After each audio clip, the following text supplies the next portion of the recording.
আচ্ছা ভাইজান, আমার একটা কথা কন তো, কন দি সংসারে আমার মায় বেশি খায় নাকি আমাকে দুই ভাইয়ের গুণবতী বউ বেশি খায়?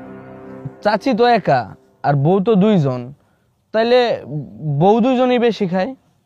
খরচ যদি সত্যি সত্যি কমাইতে হয় তাহলে বাড়ির দুই বউরে বাইর করে দেই, তাহলে খরচটা কমে দেবো না? এই তুমি এগুলো কি কইতাছো?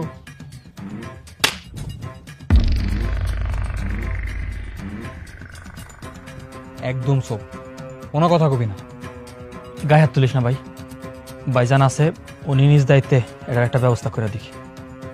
কিরে তোরা দুই ভাই কি কইতাছস? আমি তো কিছুই বুঝতেছি না, সব আমার মাথার উপর দিয়ে যাইতেছে।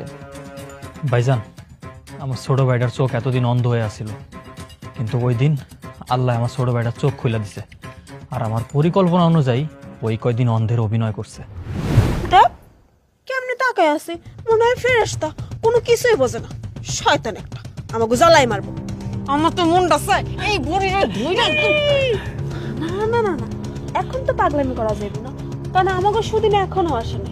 আগে সুদিন আসুক, এই বুড়িরে না 2 দিনের মধ্যে বাড়ি থেকে তাড়াই দিব আমি।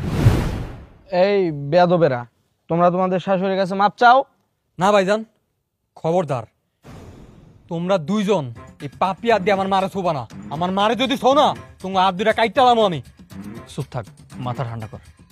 কুষ্টি মারি মাথা ঠান্ডা হওয়ার, কের মাথা ঠান্ডা করবো? ওরা দুইজন আজ পর্যন্ত আমার মাল লাগে খারাপ আচরণ করছে, অগদে এই পর্যন্ত বাড়ি থাকতে দিছে, এটাই অনেক। এই মুহূর্তে বাড়ি ছাড়তে ওগো দুজনের তাকায় তাকায় দেখতাছো কি? একবার কইলাম না বাড়িতে বাইরে যাওয়ার লেগা, এখন যদি আমার মাথা আরেকবার বেগড়ায় না, তাহলে কিন্তু দুইটারে এখনই ফোন করবো। বাইরে এই শোনো, তোমরা দুইজন ঘরে যাও, আমি তোমাদের অভিভাবক ডাইকা তাদের হাতে তোমাদের তুলে দিব। যাও যাও বলতেছি।